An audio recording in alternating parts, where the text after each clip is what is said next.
Okay, the going live spinning thing is over with. Wow, sorry about that, folks. I don't know what it was doing. It was taking its time. So, how was everybody's Monday today? I got a bad case of the Mondays. Remember that if you ever saw Office Space. Got a bad case of the Mondays. Yeah, for sure. Yeah, well, a couple of things have come up in the last few hours that I wanted to share with you all. Hey, Nick. Just me again. Yeah, I see you. We got a few of you, four, I see. So wait for a few to get on, but hope everything was kosher for Monday. It was a really hectic one for me, but that's okay. Until my wife gets back from Europe, it's going to be that way. I got enough trouble with my own things to keep up with, let alone everything when she's gone and my son having to get to work or school or whatever. And, you know, Mr. Mom, I am not. Hello, DeRosa. How are you? Used to have a really good family that were friends with ours named the DeRosas. That was their last name, actually. So whenever I see see your name, it reminds me of them. Um, that's kind of interesting. So so yeah, we're going to talk a little bit about mobile fidelity because a couple of little things have cropped up, and it's it's one of those things, and I don't know how many of you have been following it or know about it or even care about it, to be honest with you. But it's kind of created a little buzz in the industry and among quote unquote audiophiles, whatever that means. People that, in this case, people that are willing to pay a bit of a premium for better pressing is kind of what I picked it from the Italian bicycling brand. Okay, there you go. Well, that's one way to do it. So, so those of us who have been buying those more expensive pressings to get better sound, over the past however long. I mean, for me, it's literally been since they went into existence in '77, so 45 years. Um, and Yeah, you own your share of MoFi's. Okay. Yeah. So really, MoFi, just as a background, Mobile Fidelity Sound Labs is the name of the company, or MFSL, and their claim to fame was that they would get the original master tape from a label, get licensing rights to then reproduce an album that was already in print or out of print or whatever, but had been released previously. They didn't make anything new themselves, pretty much, and they would then take that original master tape and then cut a record from it through the traditional process of a lacquer coming from the mastering engineer. And one of the things that they did that was unique was they used what is called half speed mastering. So, what that meant essentially is that as the tape was being played, the analog tape with the music on it was being played, it would be played at half speed. And then the cutter, which was cutting the lacquer, it would also go at half speed. And the benefit of that was that the cutter could be more accurate because it was moving a little bit slower. It could be more accurate in its etchings and its depths, especially as it related to some of the higher frequencies and things of that nature. So that was the theory of it, and that was their quote claim to fame. And part of that claim to fame was that they used only the yeah, if you like, I'd appreciate if you guys would click on like. It helps other people know I'm going. But it would help basically create a just a more precise cut, and that was really the intent of it. So they also use what's called, at the time it was called JVC super vinyl, virgin vinyl. And this is the kind of vinyl where you hold it up to the light and you can see the light, through it because it's so pure, which reduces surface noise, because there was a lot of recycled vinyl being used in the mid to latter 70s, early 80s because of the gas crisis and that. And vinyl has a byproduct of petroleum. So So basically, that was their claim to fame, and they came out with they had like the Dark Side of the Moon, they had Supertramp's Crime of the Century. They had a lot of the hot albums at the time that they released in limited quantities, and they sounded pretty good. I mean, the thing that the hit on them is a lot of times the guy who mastered them, a guy named Stan Ricker. These were mastered in Japan, actually. They were sometimes they were EQ'd or equalized with what they call the smiley face, which means the bass was increased and then the mid ranges were flat and then the highs were increased. So they call that a smiley face curve. Some of their stuff had that signature a little bit, but it was almost like some of that stuff was recorded so poorly, or the copies you usually had were so poor that it really sounded a lot better because it was juiced up a bit. But there was some poetic licensing, I guess I'll say, that was taken by the mastering engineer, that today, when we have more processes and copies by better mixing engineers and mastering engineers, we see the difference. So that was their claim to fame, always using that, original master tape. Um, and again, just to kind of be clear, an original master tape, that is a master recording. That's a little bit of a fluid definition, because you got to realize that what they really do is they record on a 8, 16, 32 track tape the different components of music that make up a song: the vocals, the background vocalist, the drums, the horns, the guitars, any instrument that's there, reverberation. They all kind of go into separate channels. And then those become mixed by the recording engineer at different levels to give you the sound and the mix that you end up getting. And then that multi-track tape then gets spun down to two channels, which is your left and your right, and that is what's used to produce your media, whether it goes on to cassette or whether it went on to vinyl or whether later it went to CD. That two-channel tape could be a four-channel tape if it was a quad. That then becomes the one that's used to reproduce the media that you're going to listen to. Usually those multi-tracks are, hello, Andreas. Those multi-tracks are kept and put to the side, and the only time they really come out is typically if you want to do a remix, like Giles Martin, George Martin's son, is doing these remixes for Beatles albums.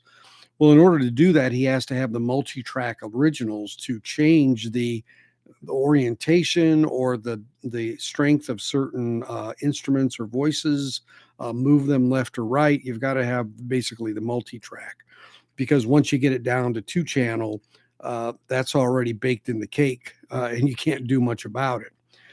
So once that two track, and that becomes really the original master that's used, and there are safety copies made of that, and that's a lot of time what goes out to record plants.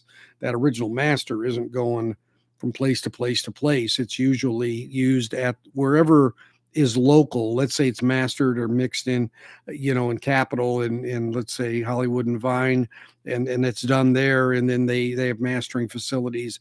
That facility might get the first gen, but everything else going out to all the pressing plants in Jacksonville and Scranton and Terre Haute, Indiana, or wherever they were, they would get what are called safety copies, and they would then make records or cassettes or 8 tracks or whatever off of those. So Mobile Fidelity, MFSL, would take that original 2-track, and that they would then cut that at half speed on this virgin vinyl, and then they would use virgin vinyl when they pressed it. And so that was how those records were made. It was before the dawn of digital. Digital creeped in the 80s, earlier, 83, 84, and then became more common as you got toward the 90s. But everything that was released through MFSL was, in fact, analog. So if you had an album that came out in 88 or 89 and it had a digital master source, in other words, it wasn't recorded to tape analog, it wouldn't have even been a candidate to get onto MFSL because it kind of violated its definition of who it was. And so what happened here over time, they were sold. MFSL kind of went bankrupt in the late 90s, 99, got bought by Music Direct, and they kind of rebranded it Mofi, which, is short for mobile fidelity, Mofi. And then they took off with it from there. So the assumption has been all along that they were continuing, because they continued to use the original master recording moniker at the top of the record, that they were in fact still using analog only, a creation that got into the lacquer to make the vinyl. They also were putting out CDs. They got into CDs in the 90s and making those. They were higher end kind of, they used like a gold compound, and they looked a little better. Some were 20-bit as opposed to 16-bit, which is standard 44.1 kilohertz. 16-bit is the red book that they make for standard silver CDs. So they had a little better sampling rate on those. And so those were being made at the same time vinyl was being made.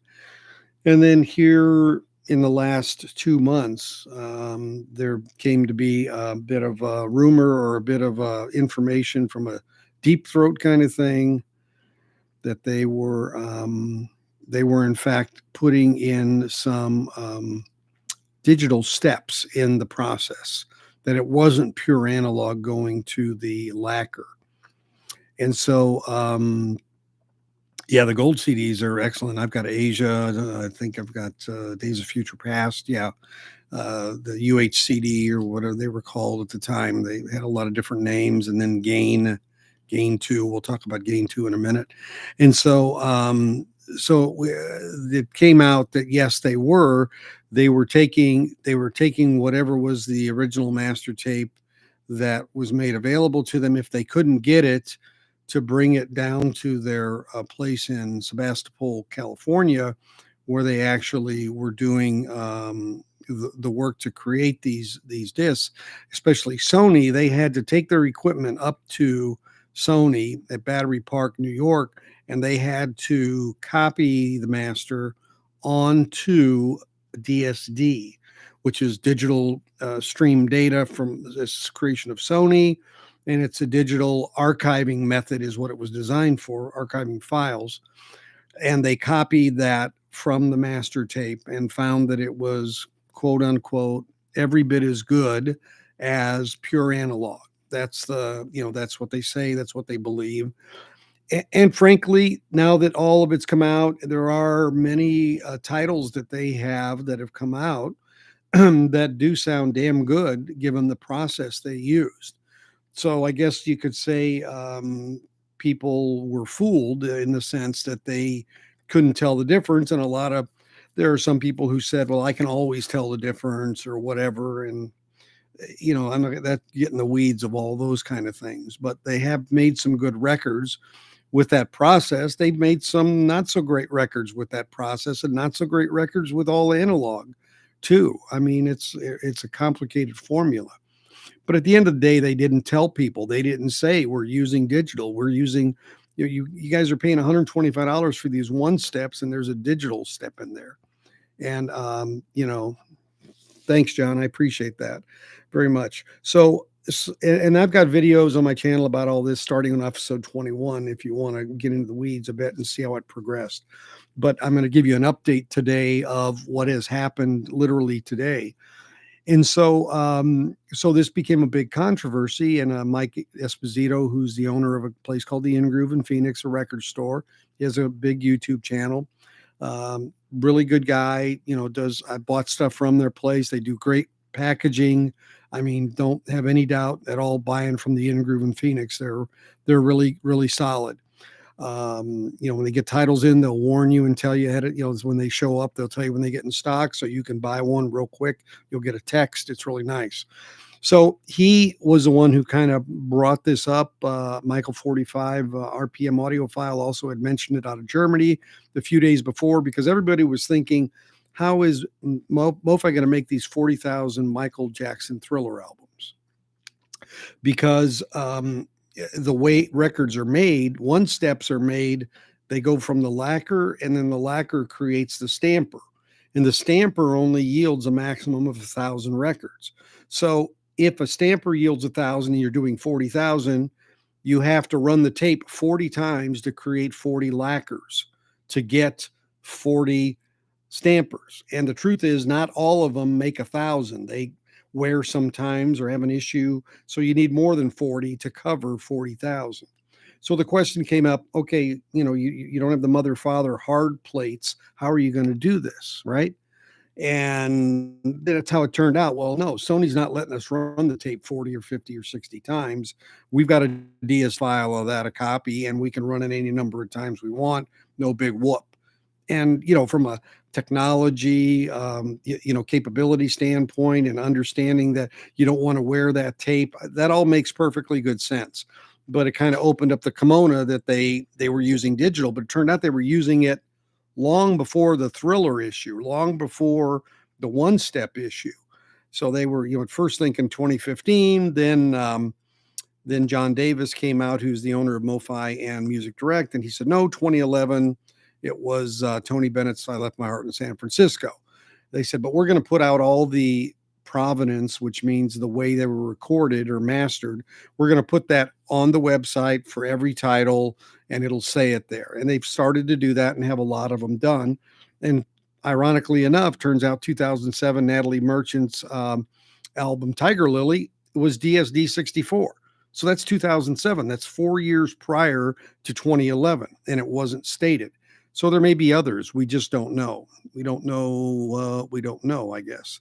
So they went on site to capture. Yeah, exactly. They had to go to Sony.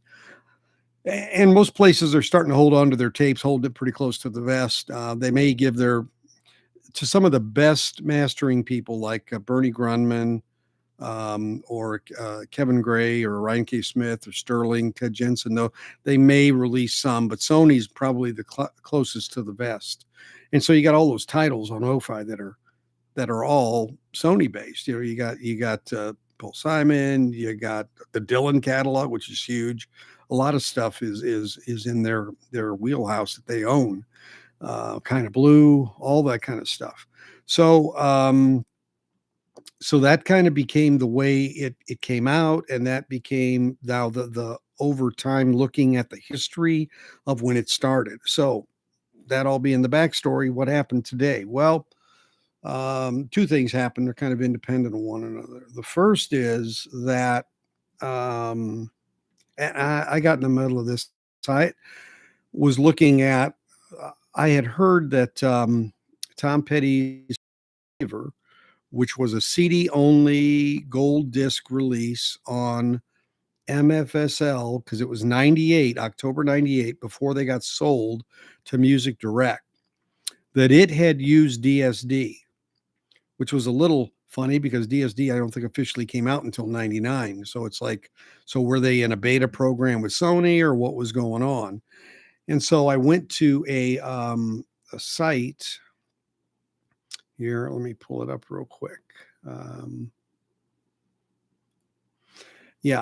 And so it was an ultra disc, and it used gain 2. This is the first one that used gain 2, not gain, but gain 2.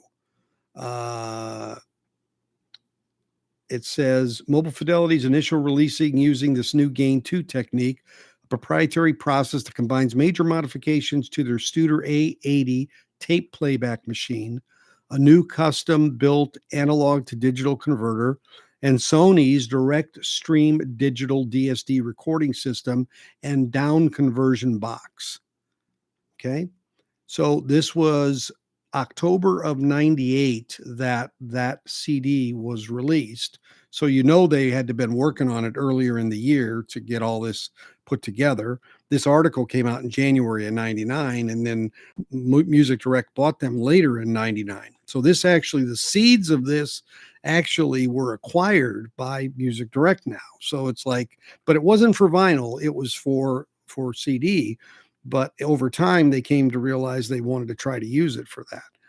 So that's kind of now even pushing it back further at the DSD roots. So it used to be, we said, oh, 2015, you had 7 years to let us know. And then we said 2011. And we said, okay, you had 11 years to let us know. And then we said 2007 with Natalie Merchant. Then we said, okay, you had 15 years to let us know. Now we're back to, 98, and what they acquired. Again, it was, I know it was looked at in the digital domain, but the point is they had it. And then my instinct is that they tried it out on the Natalie Merchant and they put it out there and to see, would there be, any rump, like, what is this? Why does this sound different? I don't know why this, nothing. People loved it. So my guess is that they probably threw a few out there to test the waters, and then they got more comfortable by 2011 to start, embedding it into the product. So that's a kind of something that's come out of the woodwork a little bit today, literally, because I had heard this thing about the DSD on the Tom Petty, and then I went to go look to do some research, and Discogs didn't have any details, and I came across a like a what do they call this? I think they call it library. It's a library of articles that are out there, and this was actually published in called The Sensible Sound. It was copyright January 1999. Sensible Sound was where it was published at the time. So, as it related to CDs, they were transparent about it. So that's where it's at. It's just another wrinkle in the whole thing. The other thing that came out today were two articles. Let me open them here real quick.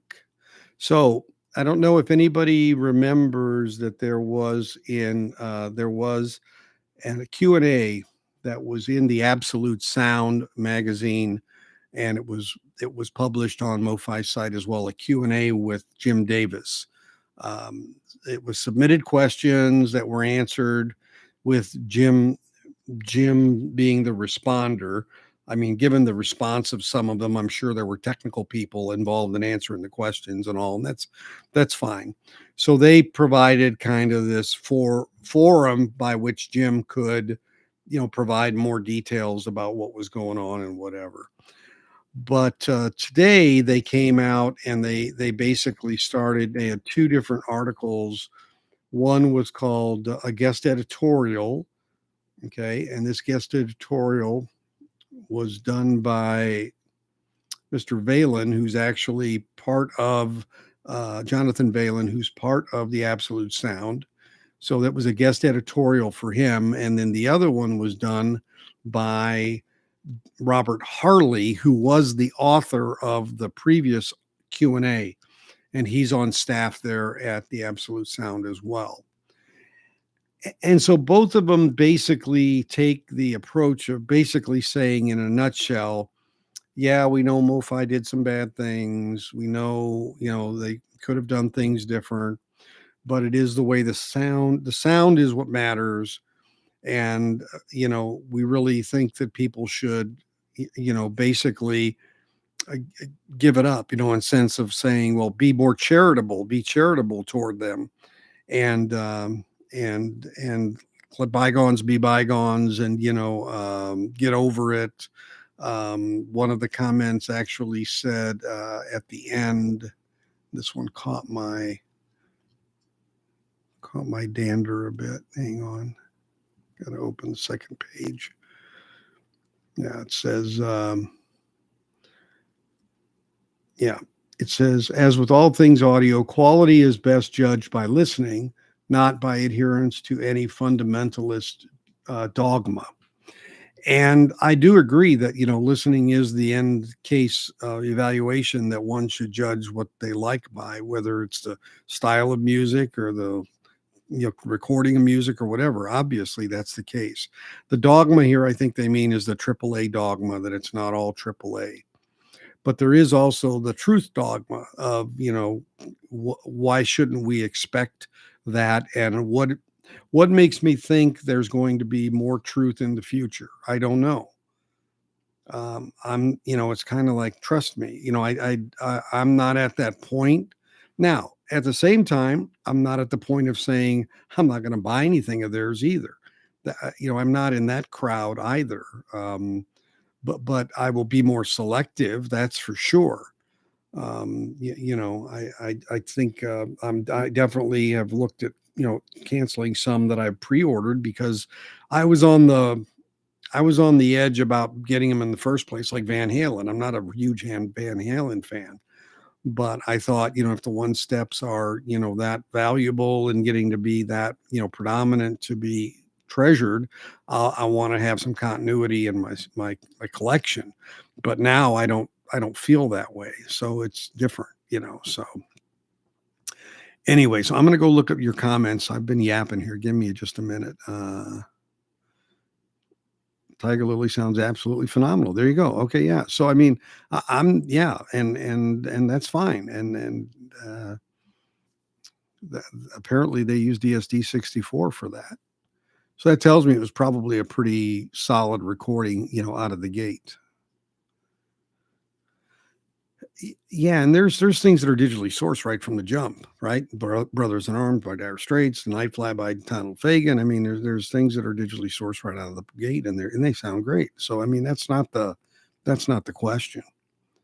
There was a lot of misinformation and flat out inaccurate information. And again, I'm not going to sit here and say that I know. There may have been a scripted response that the customer service people were given to send by email to say whatever it said, and they were unwilling accomplices in this. I don't know. I have no idea, but I do know the evidence is there, and we'll let the evidence speak for itself in court, as it will. There's no doubt that it will speak it, because there's at least 3 cases now. Yeah. Yeah, and digital DSD has come a long way. You're right, and that is true. Technology grows. Early digital was not that great, but yet at the time it was like if you said you had digital, man, you were hot. You were on the bleeding edge, and so that was always real popular. I remember when Ry Cooder's '79 album came out, "Bop Till You Drop." I bought it just because it was the first digital album. I cut out the articles in the papers and in the magazines and stuffed it in the record. I still have them, so,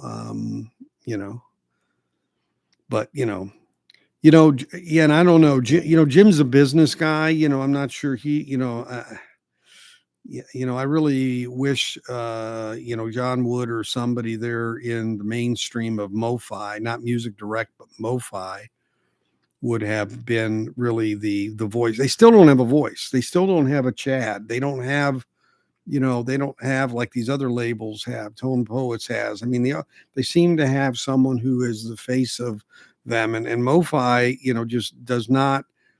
They have not reconciled that. They said they've hired somebody or done something, but I don't know. I'm sure their lawyers have got them, tied up in knots in a lot of ways, and it's unfortunately. Yeah, no, I agree, Nick. Jim he's a business guy. Yeah, I think that's pretty clear. I think it's um, it definitely true as far as I can tell, and everything I've read and been told by people who have dealt with him or been with him. And Mike Esposito said it clearly on his Sunday show 2 weeks ago about that. So, I just for me, it's just about trust, right? It's just about really getting out there. If you're really proud of what you're doing, I don't really see they made a calculated decision. They knew that the true audiophiles would probably go crazy, and they were afraid that they would lose that market or part of that market. And they made a calculated decision. No news is good news. It's kind of like the mail when it comes, right? But eventually, the postman always rings twice, right? So something's going to come, and there's no way around it. And the longer you wait, the worse it gets. Usually it's the cover up that gets you, not the initial, type thing. That we learn that all the time, right? So no, he's not a Chad type, and I don't know if there's any other Chad's a unique cat. I mean, we'll be hearing a lot from Chad in the next few weeks and months. I mean, they've got a lot percolating, and the only thing more exciting than that is the fact that one has to wait. I mean, oh my God, it's just getting terrible. And the irony of it is the person that it's hardest to hit is Chad, because he knows and he's dying to, I mean, they probably gag him. I mean, the poor guy, he's, and I don't blame him. He's got a lot to be excited about. He's got a lot of reason to be excited.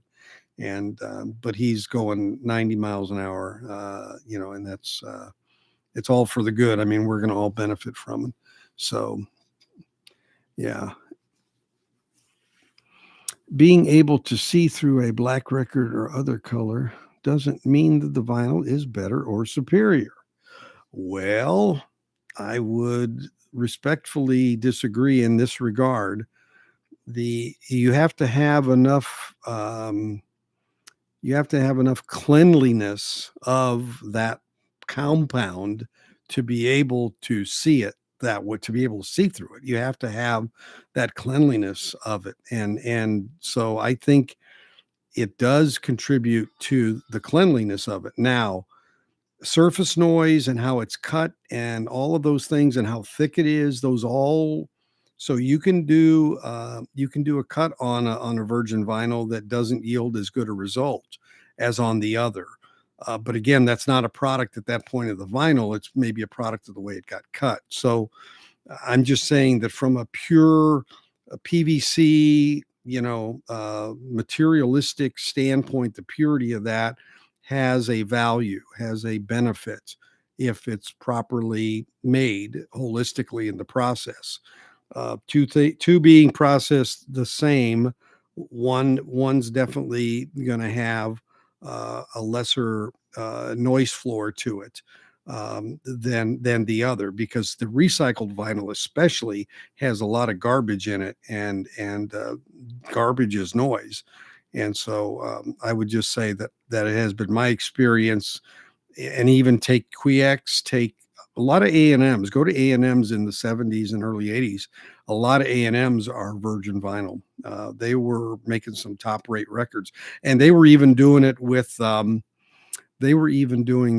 like Columbia House and RCA club editions, which really shocked me. Yeah, I was kind of, I thought, wow, they would, but they were sending that formula to those places to use on their records. So there was obviously some quality influence there as well. The title, especially rock, wouldn't have been done. So mastering house trips for me. Okay. Yeah, the titles would become yeah, I mean, it is a matter of access. Yeah, I mean, that is a thing, but I have to state also that I know that there are tapes that will go to Bernie Grunman from Sony that they won't send to anybody else. They won't send it to Sebastopol. They won't send it to Vinyl Me Please. They won't send it to any of them.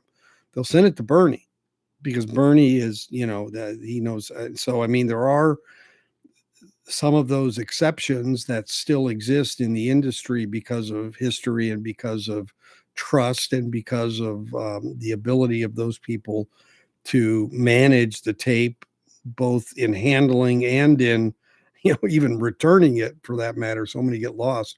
So there is still some of that going on an extremely limited basis.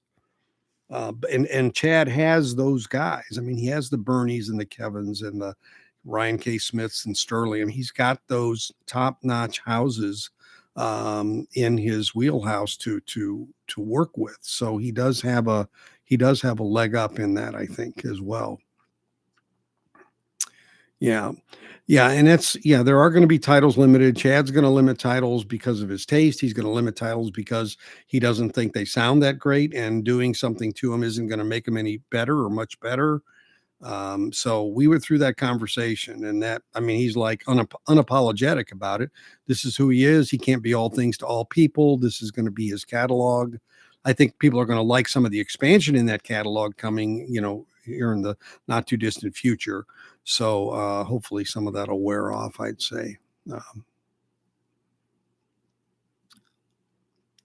It could be part of Stunties No-Fi hashtag. Okay. Uh,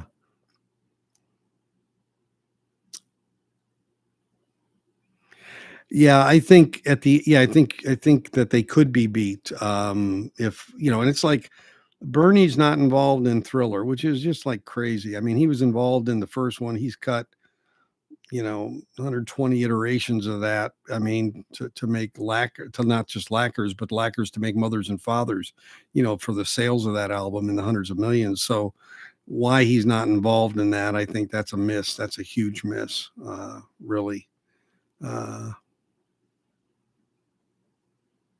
oh, Bernie. Okay. I didn't. Yeah. Okay. Great. Yeah. Joni Mitchell archives. Yeah. Well, he'll do well with that because there's a story. If you go on Chad's, uh, Acoustic Sounds KS group in on YouTube, his page.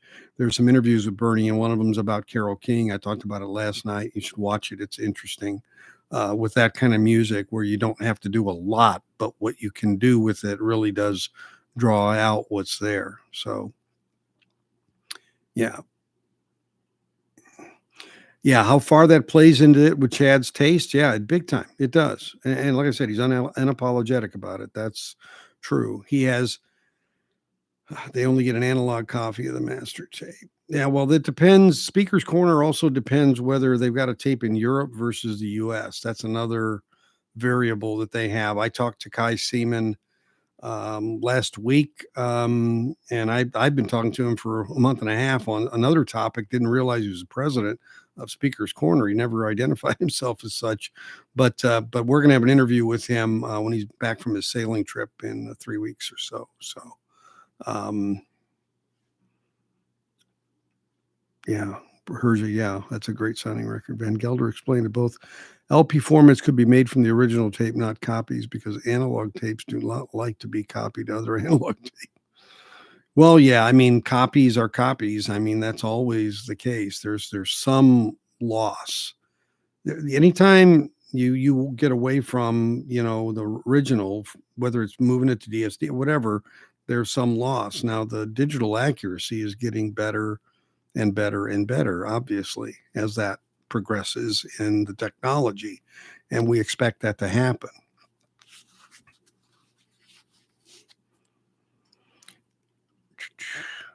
Yeah, it would be good, John, to get a list out there of stuff that people would like to see released. The one thing Speaker's Corner does do on their site, you can go there and make a request for them to look into putting something in their catalog. I did that. That's what started my conversation with Kai Seaman to do that very thing. And I even did some legwork getting hold of Ted Jensen at Sterling, and I'm trying to get hold of Frank Filippetti, the engineer, to do some legwork to see if it meets the criteria that they have in terms of that. But again, it's Arista. What I'm looking at is on Arista, and that's Sony. So there you go. You got that whole thing. But is a DSD copy better than what? Is a digital DSD copy better? Better than tape to tape? Or I'm not sure what that what you're asking there. Tugs 51.1. I was thinking you were 5.1. I thought you were a multi-channel kind of guy. No, or gal. I guess I can't tell. Yeah, I mean, Speaker's Corner is they do get back to you. They're very communicative, but there's a lot involved in that process, and the labels are just turning them down. I mean, they're just, he says he might make 30 requests and he might get 2 out of 30. So I mean, it's kind of like don't take it personal. you the powers that be are making these calls, and why or how they're making the calls is anybody's guess. And these labels are just, they're just hamstrung, and they've got to go with what they're told, and they sometimes go back and. I know Chad says he's gone back and back and back sometimes, and eventually maybe he gets it. But if he really wants it, he's gonna try to find a way, to get it. Um, Speaker's Corner, of course, it's got to be all analog. That's a requirement that they have for sure. Absolutely. That's the only thing they had was that Alan Parsons Eye in the Sky was a digital source, which is weird because Mofi says theirs is analog, and Alan was recording in both digital and analog in the 80s. He's got a box set coming out of place in UK, and I guess but it's coming off. I'm pretty sure it's coming off digital, so I don't know how good it's going to be or whatever. So OGs are looking real good in a lot of cases now, guys. If you can get OGs, I'd say do it, grab them while you can. Because the prices are going up on them. I was at a show this weekend in San Antonio, and I definitely could see there were some increases on certain titles. That's for sure. Yeah.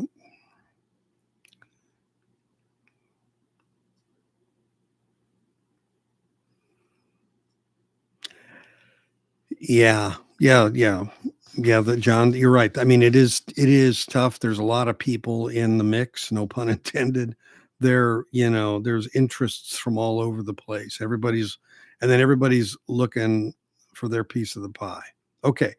The best version of Alan Parsons' Eye in the Sky. I did a shootout on that, and I'm just going to say it's the Mofi 2x45 that's out from a sound standpoint. I compared it to the Speaker's Corner, and I compared it to an OG, and that video is up on my channel if you want to look at it. But I want to say it wasn't close. It was closer to the OG, but it wasn't even there. It blew me away. It blew me away. So all Mofi is graphically equal. Well, let's put it this way. I think there's always some tweaking done. Like I said, back in the 80s, they had Stan Ricker was doing them, and he kind of had this default of what they call the smiley face curve. I don't think they're doing that like that anymore. But I do think there is some emphasis and de-emphasis done by the mastering engineer, depending on kind of the feel of the music and what's on the original tape and what seems to be present or not present, maybe that needs some additional boosting. But and again, that's why a certain cut by a certain mastering engineer is different than another. Is they kind of have a certain perception of how it should sound based on the music, and then the artist comes back. Sometimes they like it, sometimes they don't. But there's very little goes through just like straight, just untouched, untethered, untouched. That doesn't happen very often, to tell you the truth. And I picked up this weekend. It sounds awesome. Great soundstage and dynamics. Okay. Now, the interesting thing about Creedence Clearwater that I will say is I don't get a perception of much stereo in their stereo. They definitely did not, really play games or try to really super isolate. They had things in a certain orientation, but they really stayed away from the extreme ends of the instruments, a 10 on the right channel and a 0 in the left channel, and they really stayed a lot more toward the middle. Is that your impression as Kaaba as well? That's kind of what I have always had the impression of with their stuff. Yeah, DSD is more than a digital rip. Yeah, it's not a rip. I mean, that's not even the right term to use for it. Yeah, I wouldn't use that term at all, because there's also it's an archiving process. So the purity of the bits and the method to get it there is just it's much more raw digital than it is. There's a lot less DA conversion influence to get to DSD, actually, because it's more of a file transfer type of a environment. If you think about file transfer kind of things, remastering is the gear in the chain. Yeah. How transparent is it? Yeah. How's the signal handle? Is it compressing? Is it expanding? Is it tube? Is it, what is it? Solid state? What? There's a lot of there's a huge amount of variables that go into it. I mean, I think I told you guys the other day, I got a tube amp. I haven't had one for probably 78, 79. I had a Dynaco. I'd built some Dynacos and loved them, but I hadn't had one. And I'm just like remembering now how the difference in the sound is, to reproduce it. Kind of the things that pull out and you hear that you don't hear solid when you're using a solid state piece of equipment. Even a 10-year-old can adjust a graphic equalizer. Well, yeah, it's the net sound that you get, that is the what they bring to the table, I guess I'd say. So, and they're really, because they also have to consider, that this is going to vinyl, not digital, and there is the RIA curve. There's other things involved that they have a much stronger perception of how that influence is. So, yeah, Mofi doesn't remix; they remaster, right? Remixing is like Giles Martin doing it for the Beatles set, where he's taken and moving instruments and increasing and decreasing actual discrete recordings of voices and things of that nature. It's totally different. Yeah, remix is a whole different thing. Yeah, I saw there's a in stock now kind of thing they have now on Mofi. I've seen that a few things popped up today. Yeah, mastering is mastering, mixing is mixing, and never the twain shall meet. Really, that's everything happens in mixing is that's tied to the front end, the pre-mastering process, and that's what gets it to the 2-track.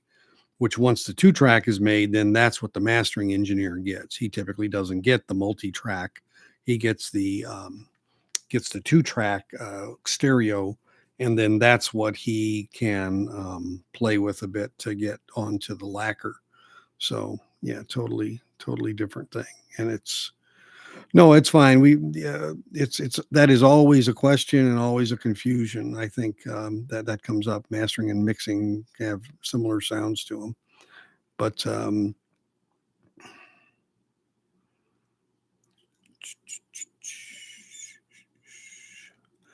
the source on the mono revolver, according to Miles Shawwell, who's the guy who's in charge of that at Abbey Road. Steve Westman from the Audio Files site channel talked to him Thursday, and he's having an interview with him here in a few days.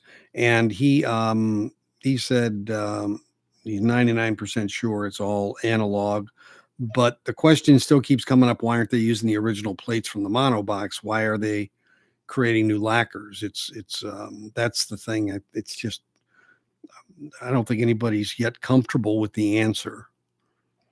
Is it? So I'm not willing to bet on anything related to that, including how it's going to sound.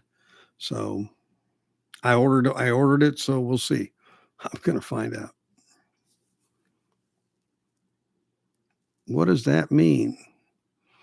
No, Bernie cut it from the 3-track. There's a center on some of those older ones. There was a left, right, and center. And so he had a little bit more capability to affect that. So, but even then, the instruments that were in those channels were set. Mixing has to do with changing what ends up in the channels individually. And so the 3-track was a one that was used not for a long time, but it was stereo plus center. And so you could slide the center around a little bit if you needed to do some orientation changes. But typically they just let that stay as it was. And then, the mastering piece was probably some mild equalization that might have been done to bring it to vinyl lacquer. So yeah, 3-tracks are a little under. That's not.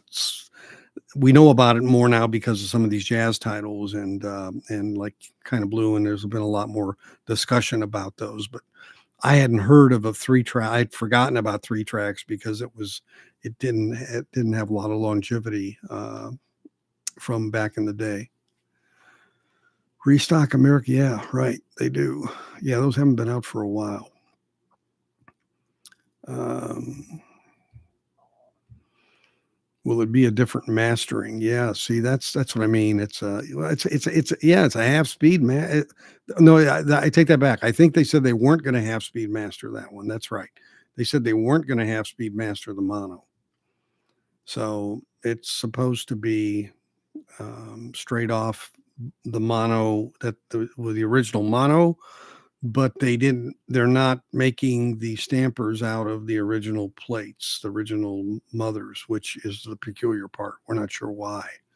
That's kind of the, I think that's a question Steve's going to ask Miles more directly. You know, you think about it, we're really getting in the weeds of stuff that normally you just kind of buy the record, put it on the turntable, and listen to it. So it's kind of funny how, you know, okay. Yeah, Sean McGee was the guy that wasn't at the office when that question got asked of Miles, so that's why he wasn't 100% sure. That's why I think exactly. Now that you mentioned that, I remember he said that. Yeah. Did McGee do the 2014 too? No, I think he did. Yeah. Yeah, right. Miles is kind of isolated into half speed land. I think he walks at half speed too, but I'm not sure. No, I'm just kidding. If you look back through, they have done that with other mix redos. That is okay. Yeah, maybe they have.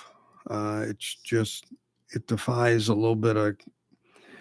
It's almost as if, it's almost as if they want to preserve the plates so that if they do in the mono box again, they're going to do those from the plates so that they can say, this is the same hardware, the same, we're creating stampers off the same mothers that we used for the mono box. It's almost like that's kind of, they're inextricably tied together and that they don't want to introduce using that on anything outside of that box set. I get this instinct the mono box is going to come out again. That's just kind of trying to, put 2 and 2 together and thinking about why they might be playing it coy. EMI Capital, they have so many ways they can make money off the Beatles. It's just it's crazy, isn't it? Talk about a cash cow. Wow. There's a lot of black records which are translucent, but no flaws are visible because added to the mix. Okay. I'll take that under advisement.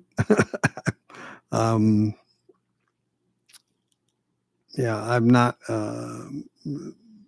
seen that or seen examples of that, but I'm sure there's cases of it. I always like to take those and say, okay, so are there any specific, records that we can point to and say, this was, police, let's just say police synchronicity, right? Okay. So there's varying translucent versions. There's like a purplish and there's a brownish that I can think of off the top of my head. And so why did they exist? What's the difference? What, I'm sure it was purposeful to some degree. May have been done through different plants and obviously different material was used. So, to follow that. Beetle Mono repress in 2024. Hey, that's one election I'll vote for right there. 2024, I'll vote for a mono set that's going to ace the value of the first ones. Maybe, I don't know. Yeah. Who wouldn't want a -2 OG clone? Yeah, it's true. Who wouldn't? I got a Horzu of that, of revolver that from Germany. That's just really great. So I'm kind of content with that. Yeah, to see what they could do. Chad Ford. Hello, Chad Ford.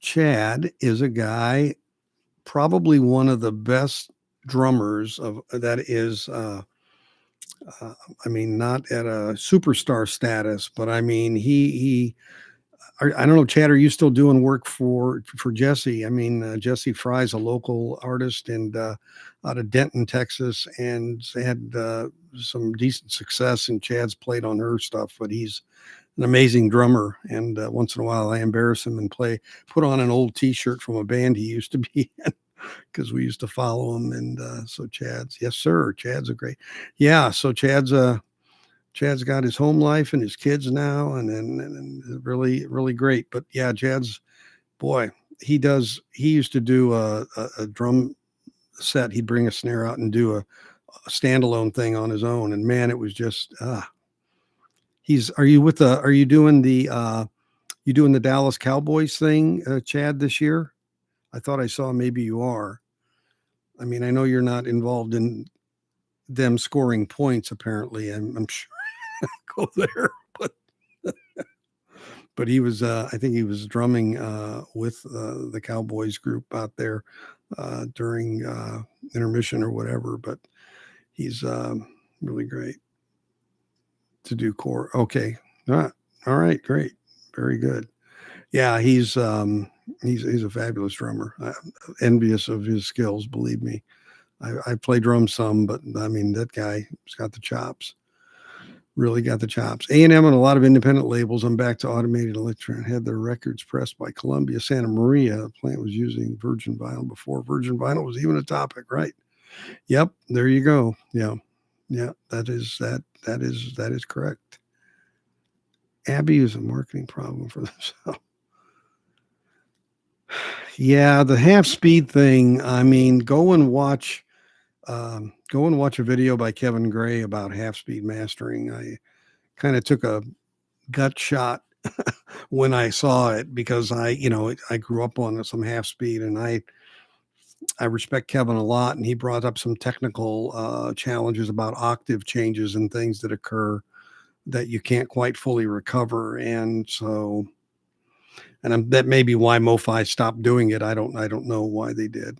Synchronicity LPs. Yeah, those have. Oh, you got both of those. Yeah. I didn't notice much different in them, to tell you the truth. I've got them too.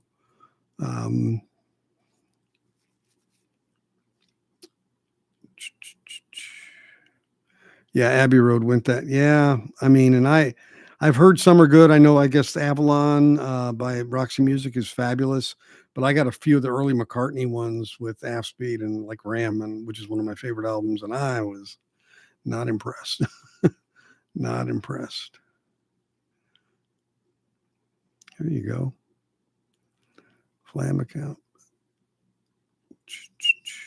I marched Phantom Regiment there.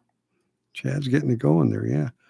If it was not done properly, as is the case of several 50, yeah, they sound weird then. The remix.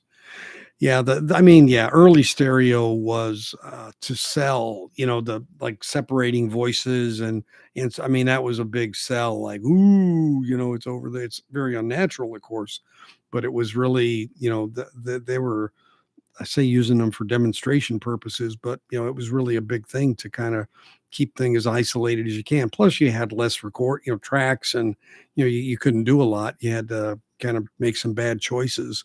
But there was back then. It was a big thing, to separate things very distinctly so that it could show, what it did and that, and you even got that in some of the things when they'd loop things around, like Whole Lot of Love, and that you get a little bit of that, and it has its place, but it also is a little bit of a, kind of a demonstration of what you can do with that kind of movement. So demixing technique. Yeah.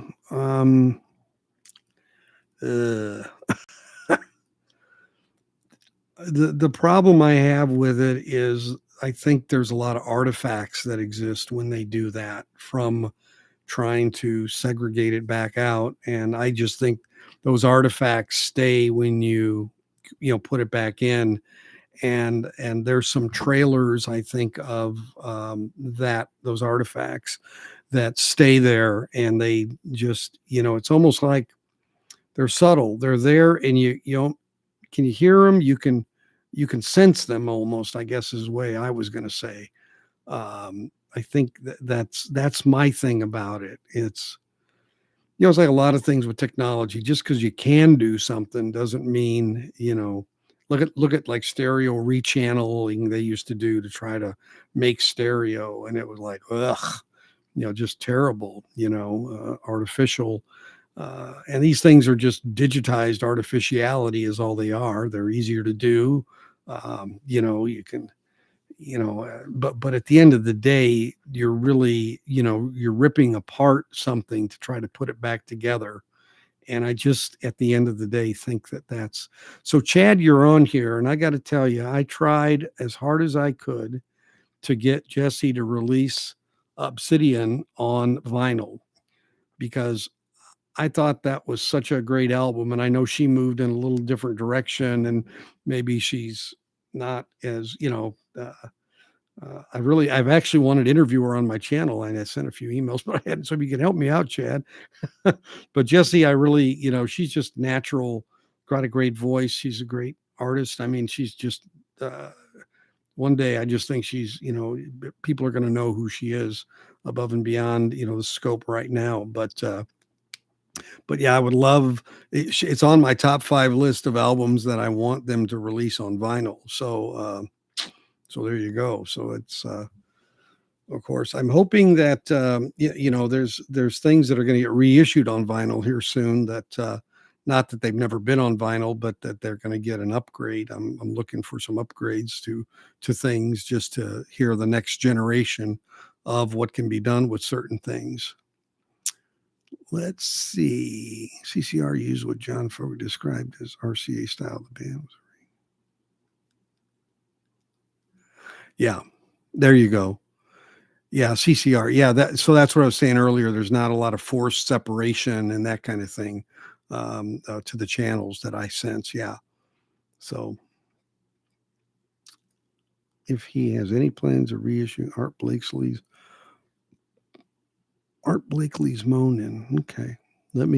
I have a question list that I used in my first one, and I'm going to add it to my second list here as well. So that's what I like to do. I appreciate you guys asking those questions so that I can take some of those to him.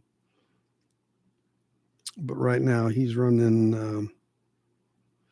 I had a question on the Bill Evans box set. Someone was asking about. That was one of the questions I have. Let me paste that. Okay. All right. Yeah, I think one of the things. You're welcome, sir. One thing I'll tell you, Chad has got more irons in the fire than he's ever had, and I sense that since the Mofi thing, I think his phone's ringing off the hook more than ever, and so. So say it's a good problem to have, but there's a lot of he had a lot of things in the pipeline already. You got to realize anything you see that's going to be announced or coming out here in the next 3 to 6 months, that stuff's been in the work for, I say, literally years, several years probably, because it takes that long to go through all the machinations of agreements and what have you, and then even when they get closer to release, there's the approvals that need to go on related to technicalities and PR and covers. And now they've got the thing about, are they going to put the provenance on the cover to say, whether it's a pure analog to the vinyl, or does it have anything else in it or whatever? They've got that thrown into the mix now too. And that's, and like I said, I overheard some of that conversation. It's there. I mean, it's not really down the road. It's, we need to address this in the context of what we're doing, going forward. So high school band head teachers, drum major of the year. There you go. Everybody has a little backstory, right? I mean, there's always pieces that people have that, someone will say something, someone else will come up on it. So I wanted to circle back. I hate that term. Sorry. Wanted to go back to the Mofi thing for just a second, because I know I started to talk about the two articles that are in the Absolute Sound this month by the two senior editors. And, one thing I have learned, in reading things is to kind of go to the end of the article and digest maybe the last two or three paragraphs, especially the last two, to kind of see where they end things, and then go back and look at the case that they've built up to then. And both of these kind of had the whole, we know they did some stuff wrong, they could have done it better, but they think it sounds better. And, they go through the whole, machination. But at the end of the day, they both basically say, suck it up, Buttercup, and, let's not have any ill will toward Mofi. And the problem with that is, to this degree, is, integrity is important in processes that make the product and that make the company. They're both important. And when I have doubt in any relationship, whatever that is, then that's going to influence the way I feel about it and the way I expect to, relate to that organization. And so my question always has been one of, when you're proud of what you're doing, why aren't you saying that? Why aren't you, in fact, saying, hey, let me help educate you. Tapes are getting old and we're having issues getting them. And so we have developed and found a process that we have found to be yielding superior results, as is evidenced by the fact that you liked Tiger Lily, album, right? That you liked whatever, name them, right? And the proof is in the pudding. And so then you could kind of say, and this is why we're having to do it. This is why we believe in it. And although it does in fact change some of the purest expectations, as time goes on, we're going to be less and less capable to fulfill that for a variety of reasons. And so I just think that if they would have done that, there's some people aren't going to like it. There may be some people but I think now you've got those people and the people who are thinking you have business ethic issues to boot. And that's where I think it gets to be a problem. I look at it and say, hey, I listen to these albums, like Eagles' first album. I really liked the one step on it, regardless of how they did it. I really liked it. So I'm not changing my mind about it because I know that they did that now. The truth of the matter is the market to buy those is cheaper now for people to get them. And I would say get one because it sounds great. But if you can't get past that, then I guess you can't get past it. And beyond therapy, I don't know what to tell you to do. But for me, the integrity of the company is a big, big issue. And that is, I'm still not satisfied from that perspective because, and now the legal thing started. So now they can't say anything. So it really, it's the worst of all worlds. Worst of all worlds. I understand rather.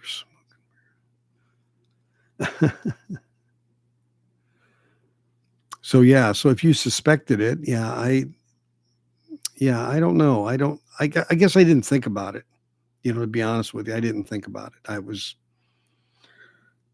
listening to the music, I guess. But I got to tell you, when I heard it after the thing that happened with half speed mastering, when they just stopped doing it, no one never said anything. I wasn't surprised. I just wasn't surprised at all from that perspective at all. 3-track recording was a phase in development, multi-channel recording date. Yeah, right. Exactly. Okay. Yeah, it was a part of that journey of recording methodologies that occurred. Yeah, exactly. So, tapes have control signal as well. And there were people in the industry I've heard before when people sometimes had said 3-track, they were really talking about that other signal, and it's like that's not an auditory signal for reproduction. It's just for the tapes, and so that I had to get my brain back to, oh, it's that older, the older in between multi-channel type of recording that they're talking about here, because I had the technical thought of the other channel being one that is controlling calibration in that. And so I guess it's a different thing, obviously. But anyway, so these articles that came out, and they're again absolute sound. The problem is these magazines, they sell ads also for these, for these brands and things like that. So you're trying to figure out what's really, the message here. Even Jim Davis's statement kind of had a little bit of a, well, you kind of talked yourself into this kind of thing, and we were a little vague, but, and it was almost like, the consumer had convinced themselves that that was the way it is, but they were vague about it and didn't say anything. So therefore, kind of like, if you'd have just asked, we'd have told you. But really, that's not true, because the fact of the matter is there's videotapes of the engineers being asked, and they say, nope, no digital, it's all analog. Interview in 2017, plain as day. They volunteered that. They weren't under coercion, nothing. They just flat out said that. And obviously, doing the work, they knew that wasn't true. So I'm not here to put anybody down. I'm just here to say those are the facts, and that is what is going to drive, the court cases and whatever. It is that. And so, you can't take that away. And so, there's a whole side of whether or not and why the business, chose to make those calls. We can make assumptions about why, but I think in good time, I guess we'll know. I think the fact of the matter is there's enough activity out there with these civil cases, or these class action cases, that, they'll get certified, and then there'll be a class action that will end up happening. And then then things will come out, I guess. Yeah. Well, I don't think MoFi's strong point is PR in general. I mean, I think that's lost a lot of lost opportunities, I would say. And then the truth is, once the cat's out of the bag, and then whatever you start saying, now works against you, and, can work against you. So even if you have the nature to want to say, well, I really want to explain this, and then your lawyers and whatever saying, they're putting gag order on you. And so it's just not you don't control your own destiny at that point. That really is the big thing. They haven't controlled their own destiny. I'm being so vocal, but I think your video is great. No, that's okay. Anybody wants to be vocal either way. Yeah, thank you guys for that. Yeah, and you guys teach me a lot too. I learn a lot of, little reminders, little tidbits, and everybody's always learning. I don't think anybody's got a corner on the market of that. I got 51 people in here this long. I'm kind of amazed. Thank you. So, I mean, but I really just feel like these are things that we can share and look at and reflect on in the privacy of our subscriber pool, and not have a bunch of crazies coming in and things. That's one of the reasons I do it this way, because I really want to try to have value added time for everybody and do that. So and you guys have been gracious enough to take time as well. The thing that I'm noticing now in general is that there is a groundswell now for OG pressings. I talked to several people at the show in San Antonio, and all I would say to you is, if there's some OG that you've kind of been wanting to get or thinking about getting, I wouldn't wait, because the prices are going up on those. and be careful you get you're going to get an OG, of course, or whatever. But my point is, all of a sudden, now that these things have come out, I think people are saying, well, I can't really count on some of the reissues now. So if I really want that all analog, I got to go to the only place where I can be damn sure that's what I'm getting, because digital didn't exist, or it wasn't in the steps, and so I know that's what I got. So you got to feel the crazies are here. Well, okay. Well, yeah, I'm sure there are some crazies, but I'm talking ultra crazies. People that just want to ding you for just dinging you. And I get a few, and it's okay. I mean, it's and again, disagreeing about something, I have no problem with that. I don't have a lock on the stuff either. I feel like it's an opinion, and so it's okay to have a different opinion on these. I mean, my thing is, am I at least in the majority, to where if I say this is a really good pressing, I'm not going to get everybody coming back going, what are you, crazy? You deaf? That's the worst one of all, or whatever. Oh, not trolls. Okay. All right. I got that. Okay. Those kind of crazies. Yeah, we're crazy to be up here at this time of night watching this old guy from Texas talk. That's certifiable right there. There's no doubt about it. But anyway, I did put up a video today. I had done an interview with a really nice guy that I've known for a while, Tony Shore. His radio name is Dr. Tony Shore. And he's been in the industry, and he was involved a lot in Christian contemporary music early on. And I had my time where I'm still into it somewhat, but I mean, I was really into it in the 80s. And so we had a nice interview and talked about things. And if you get a chance to watch it, but I mean, it's not going to be preachy. It's just sharing some artists and some common experiences that we had, and all. And then we're going to do part 2, which is going to be the record industry kind of thing, from looking at it from his perspective. So just someone that's been around, has worked in, with labels, has been a PR person for artists, has background in that, and has seen it, from kind of a different angle. And I just always think that's interesting. You say reels of my favorite titles. You mean you talking reel to reel there?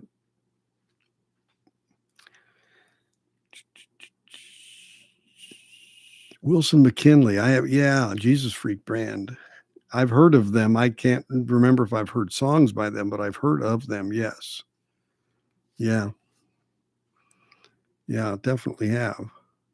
But yeah, the reason I ask you is a buddy of mine refurbs equipment, and he's selling a tape unit, and then he's going to have a quad tape unit coming out. But this tape unit, it has an 8-track in the reel to reel built in, and it plays and records onto 8-track.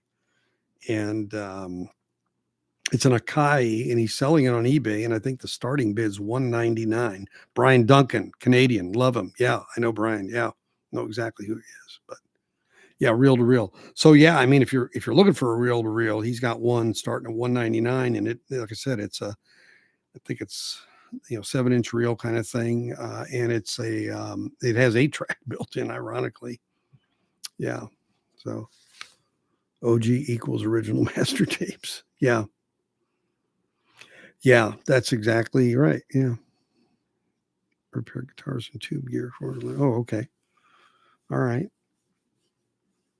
Tube meaning tube for guitars, or tube for amplifiers for audio, or what kind, Nick? Just kind of curious. Both? Okay, cool. Yeah, so I had a weird experience. I bought this tube amp, and I put my RCA patch cables in to go to my turntable, and I had one channel that was just flaking out. It didn't sound good at all. It was stuttering, and I'm like, what the hell? I had just listened to this at the guy's house that I bought it from. I said everything sounded great. And so I tried a different set of connectors, and nothing. So I called the guy, and I said, hey, what? Let me tell you what's going on. He said, oh, shit, how long's your cable? I said, oh, I don't know, 5-6 foot. He said, oh, you need short ones. You need like a 3-footer max. You need a low end cable. They can't have a really big head on it because it won't fit they're real close. The females are real close in there. And I'm thinking, yeah, right. You got to be kidding me. I'm a shorter cable. Okay. So I got one, and I'll be damned. It fixed the problem. It fixed the problem. I was shocked. But okay, $4 cable off Amazon fixed it. That was fine. But I really like it. How long do I think vinyl will be around and relevant? I think it'll be around a long while. Relevant, that's uh, you know, uh, if I mean it's been peaking kind of, and the question is, what's the new next technology that will break anything down? Is really what you look at, and it's like, well, we're streaming. Other than a chip in your head, I'm not sure it could get a lot easier, right? So, uh, I think vinyl always has, had that mystique. The digital kind of cleansed it a bit for a while, but it people's sensibilities are always going to be there, and I think that having a full 12-inch in your hands to open up a cover or a gatefold, and just the experience of it. I think some people, streaming is great. I use it. I use it in my car. I might use it when I go try out a record. I want to listen to something beforehand, or it's fabulous. It does a lot of neat things, but does it give me the same satisfaction? No, it doesn't. So I think it's always going to be, I think people are always going to want quality. And unfortunately, in this world, if you haven't noticed, quality is harder to come by. We live in a disposable society where things, you just buy it, and it's cheaper to throw away a TV than it is to repair it, right? I mean, so when you have something that is, of value quality wise, and something that you really enjoy, that's a limited amount of scope that you have in your life of things like that. So, vinyl's not convenient. It's not an issue of convenience and at all, of course, but it is an issue of when you're going to take the time and you're going to do it, you want to have the best option you can. Um, Now, I think the crazy flipper thing has started to die down some, and in the MoFi world, that was where some of it was going on, and it started happening even before the debacle. It started happening because more units were being pressed, and some of the things they were putting out, there was any number of other releases, like, how many versions of Carole King Tapestry do you need, or Janis Joplin's Pearl, or what, they weren't really capturing the imagination, of people. Like coming out with Eagles, it was a little bit like, oh, okay, all right. I know DCC did a few, but okay, that's a little bit different. Okay, oh, Van Halen, okay, nobody's done that. So, your living room floor proves it isn't convenient. Yeah, it isn't. I don't see how cable length can affect that. That's weird. Yeah, well, he said that, and I talked to another guy today, said the same thing. No, and it isn't. I don't know what it was. It was just something. He even said, buy the cheapest and shortest you can find. You know, and sounds like my wife's criteria for picking me to get married. But anyway, uh, now that I thought about that for a second, but yeah. So hey, it worked. I don't know what to tell you. I was I was scratching my head. But I was damn glad it worked, because I was like, I don't want to take this thing back. Yeah, it did work. And I'm enjoying the heck out of it. So that's the good thing. That's the good thing. Enjoying it, because that's what it's all about. That is what it's all about. Does anybody here spend much time listening to headphones? I'm kind of curious about that. Yeah, I'm kind of curious about that, because I don't a lot, but boy, when I really want to listen to something nuanced, I want to listen to something nuanced. That's when I'll throw on my Sony MDR-V6s, I guess they are, headphones. I just there's times I really want to have a little different experience when I'm walking the dog. Well, I hope they're wireless. That's all I can say. Otherwise, you can. Yeah. So I used to have these Pro 4AA quad costs. They were 4 channel. They were like huge headphones that you'd have drivers toward this way and from the back, 4 channel. That was I have a quad version of Dark Side of the Moon, and that was a great it's a great experience, believe me. Alan Parsons mixed Dark Side of the Moon to be quad from the get-go. Then they mixed it down to 2 channel. So it was always meant to be a 4 channel release, actually. So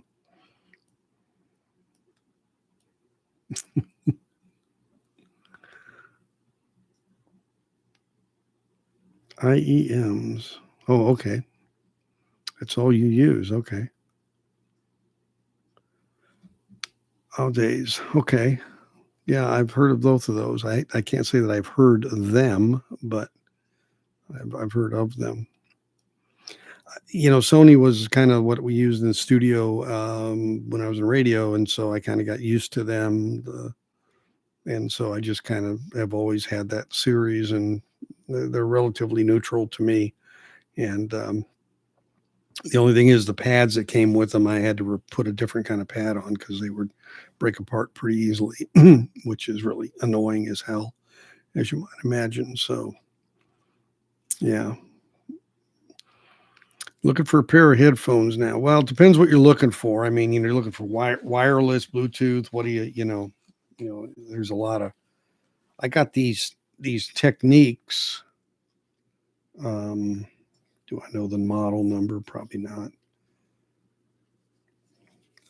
But they really sound great for, in the ear headphones, and they're very, very comfortable. And I'm not big on liking earbuds because they usually don't stay in for me. So those were really, really a godsend for me. And then these are Bose Quiet Comfort 3s that I use for this. Just when I was on airplanes and that, I needed, something to quiet things down quite a bit, and these were good for that. Waiting for the remixed Animals release this Friday. Yeah, I'm curious how that's going to sound. The remixed Animals release. I don't know.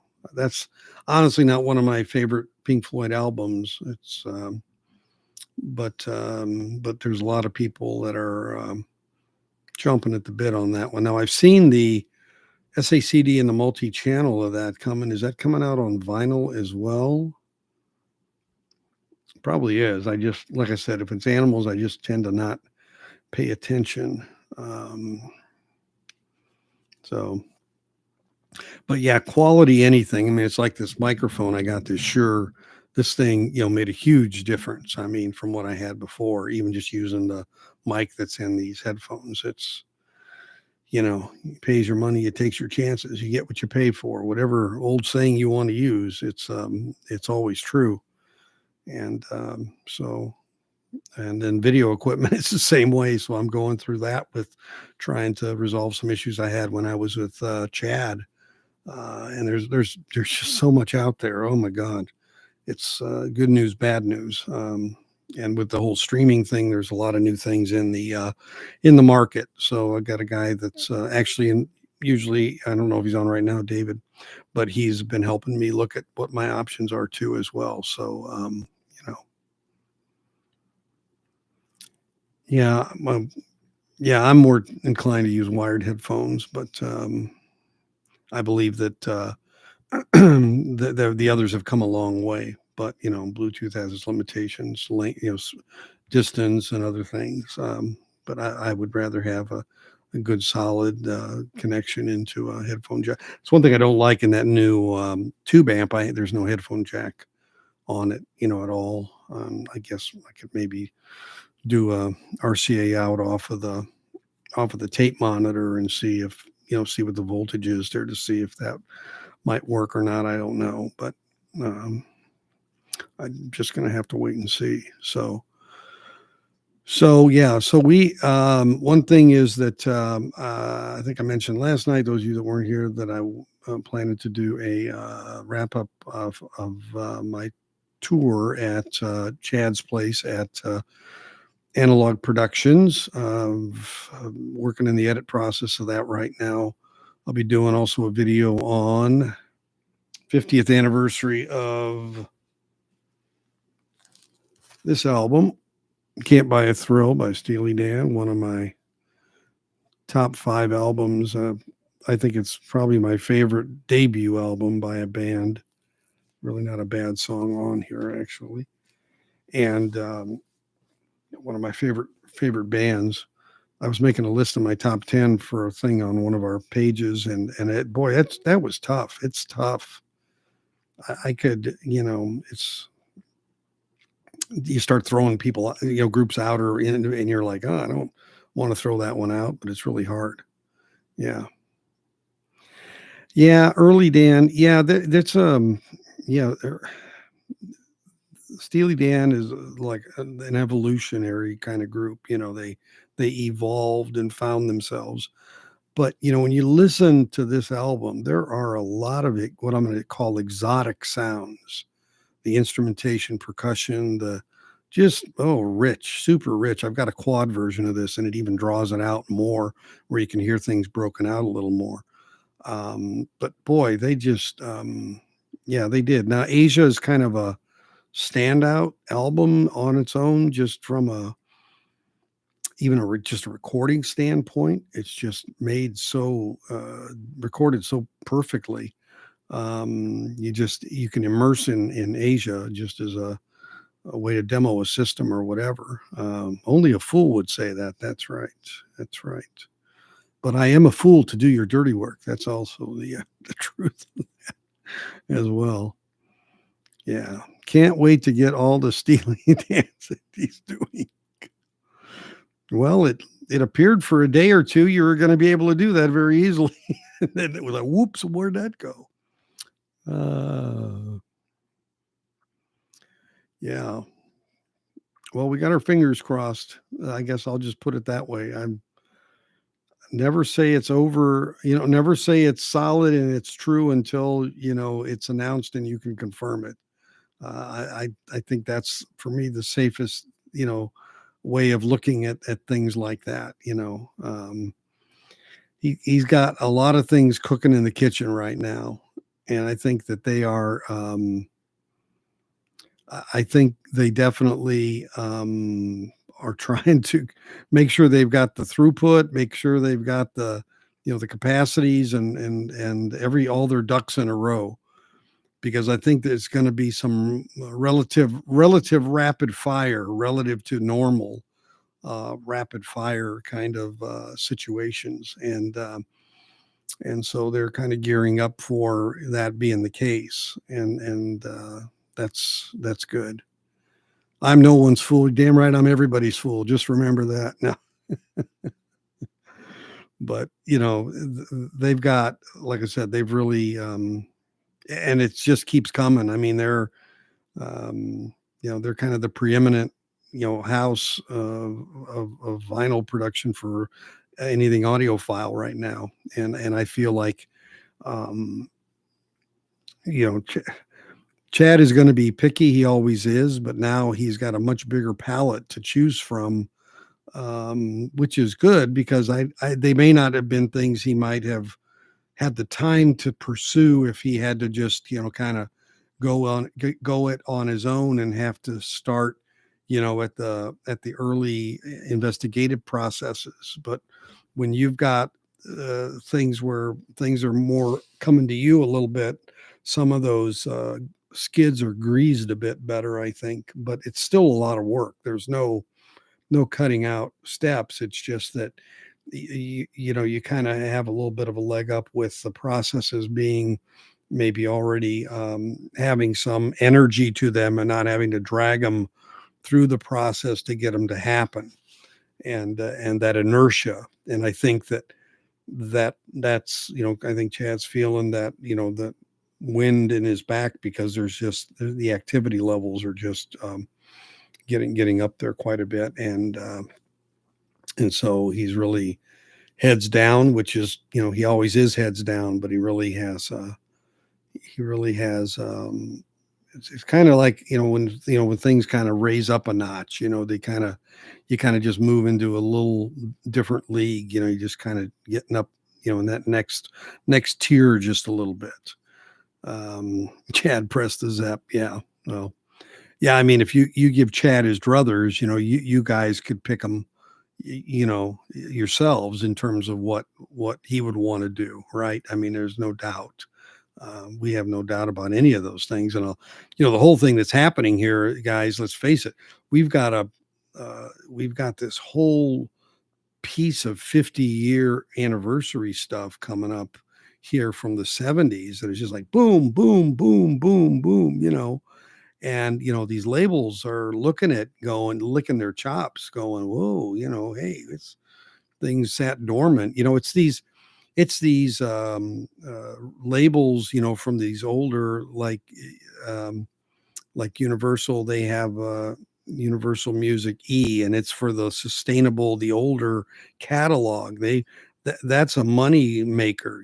That's part of how they fund the newer acts and all that. So there's a whole money chain and money process, and the more they can rebrand, resell, rebox, recoerce consumers, whatever, to spend that, redundant $50 or $100 or whatever it is, because that's a lot of what it is, just, I had thought years ago, I said, wouldn't it be cool if you bought a license? And I said, well, I bought a license for Beatles Revolver, and I have this license. And now when you come out on the new media, I will just pay a media charge, for that new media. I will not pay for.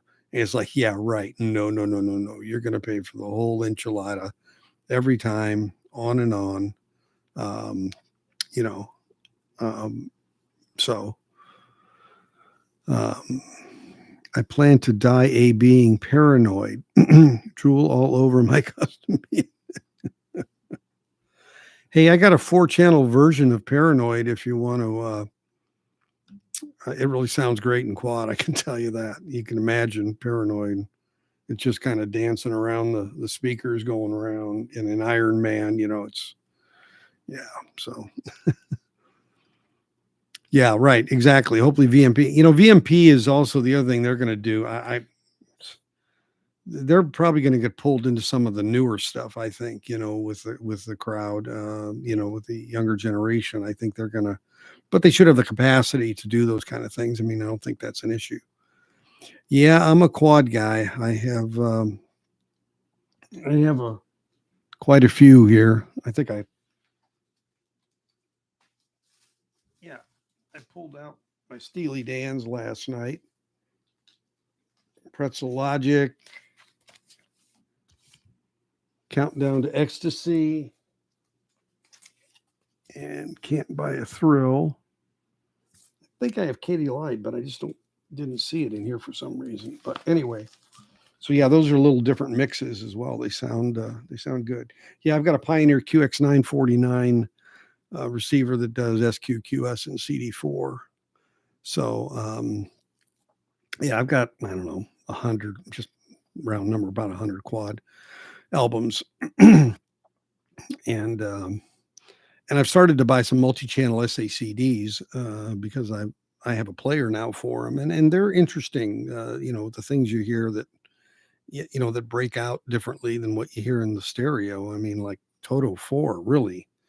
Wow, I heard a lot of things I hadn't heard before because they were masked. Do quad mixes work with stereo equipment? Yes, yeah, they do, especially SQ and QS. CD4 will as well, but it required a Shibata stylus to get down in the groove a little deeper. It's a unique a shape, a little more elongated, ovalish, and to get down to pick up the full.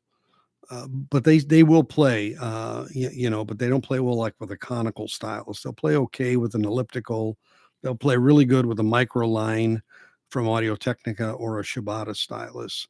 You won't be able to decode the quad, but SQ and QS are pretty good. I just won a bidding of Steely Dan's Pretzel Logic 1980 reissue for 100. Oh boy.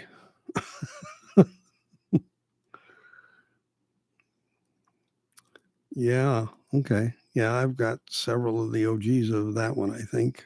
I collect Steely Dan stuff. So all my stuff will probably go down in value if somebody releases all their catalog again, I guess, but we'll see. Which are your favorite? Do a video on quad. Okay. Yeah. That's a good idea. And which sound great in stereo. Yeah. Okay. Yeah. Yeah, Shibata for quad for CD4, certainly for the CD4, which was Warner Electra, Atlantic, and RCA were the ones who did the quadra disc CD4s, and they had much more discrete stereo separation because the others were matrix kind of decodings, kind of like they do with Dolby Pro Logic, and that it's just less sophisticated, of course. But CD4 had its issues. It had a carrier signal at 30,000 hertz, and your cartridge had to get up high enough to pick that up because that was the carrier signal that broke it apart into 4 channels. So it was more expensive to get to work properly. Let's put it that way.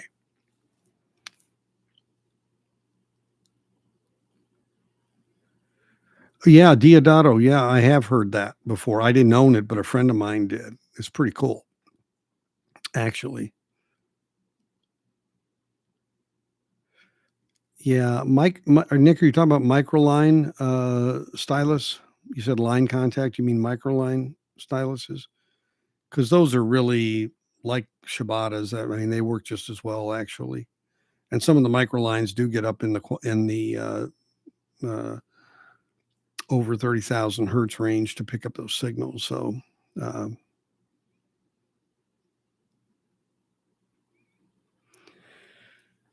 yeah, I've got several LPs of Pink Floyd, and then I've got 5.1s of several too. I think on LP, I've got Dark Side of the Moon, Wish You Were Here. I think that's it off the top of my head. Yeah, Patrick. Yeah, yeah, he was actually in Dallas. We weren't able to get together this week. He came for the game after the score. I'm sure he wishes he hadn't bothered. But anyway, yeah, he and I have talked, and I've been on his stream before. Actually, just the one where he just listens to music. I've done that. But yeah, he's got a lot of interesting stuff. There's guys and gals all over, mainly guys, of course, but yeah, huge wealth of knowledge. Yeah, he is. Yeah, he is. Yeah, he's got a lot of it in his head. There's no doubt, and he has some rare. He has some really ultra rare stuff as well. Uh, Good old Texas boy. He thinks he's California. Yeah, like I said, he was here this past weekend. You sent him records to rip a lot. Yeah, he does. He's got that. He. I asked him how he was doing his ripping, and then he sent me the info on the equipment. I looked at the price, and I went, "Whoa!" I guess he got it as a Kickstarter, so he got it relatively cheap, like $1,500 instead of 2,500. But I'm like, okay, that's a bridge too far for me. I can't spend that much to do that. I don't think. Yeah, I can tell you, YouTube monetization isn't going to buy it. That's for sure. I think I just cracked $100. Took like, I don't know, 4 or 5 weeks. I don't know what it took, but okay. I mean, that's overtime. It's fine. It's not the reason for doing it, but uh, you got to really be in the tens of thousands of people. So, guys, heard of a drop station burn table? Yeah, I did hear that, and I'm trying to think of what did I think of it. Oh, I've got to go back. It's one that I know I looked at, and then I got busy with something and never went back to it. I think honestly is what happened. Um, Linear arm, yeah. Linear is supposed to be obviously, I think, better, more natural, but because that's kind of how it's cut. But you got to have a good one or a right one because if you don't, it's worse. So um, that's the way that that cookie crumbles, I think, on that. Drop. I gotta look that up. Is that still a Kickstarter, Tuggo? Is that still available, or is that gone? Because I do recall running across it, but I don't think I didn't. Yeah, I use a Sugar Cube. Yeah, Sugar Cube Pro, I think, and that's like I want to say $4,000 or 3,500 or something. It's the most expensive Sugar Cube I've ever seen. I don't give it to any horse, I can tell you. Yee. Yeah, that's amazing.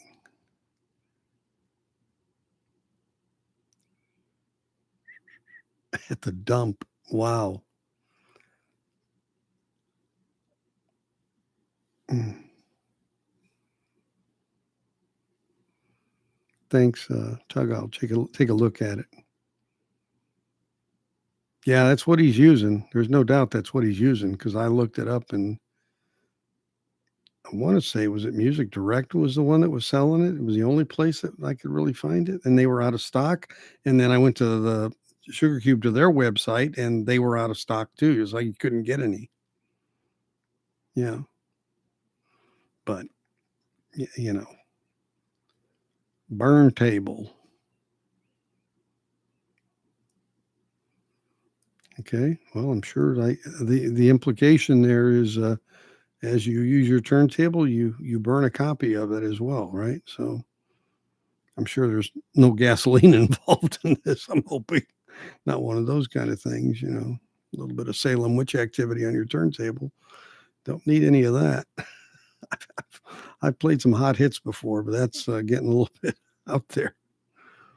Nakamichi cassette deck. Yeah, Nakamichi. I had Nakamichis. I had a Nakamichi in my car. It was a $1,200 deck, and the whole drawer popped out, and you put the cassette in the drawer, and it had a huge flywheel on it, and this thing could rewind a 90-minute tape in about 25 seconds, and you could hear it just take off like a rocket, and then about 4 seconds before it got to the end, you could hear it decelerate so it wouldn't snap it because it could feel the tension difference. And it had an azimuth, auto azimuth, where it would adjust the azimuth as it was reading the tape and sounded pristine. It was a $1,200 car deck. I mean, I'll never remember that. I wish I hadn't gotten rid of it.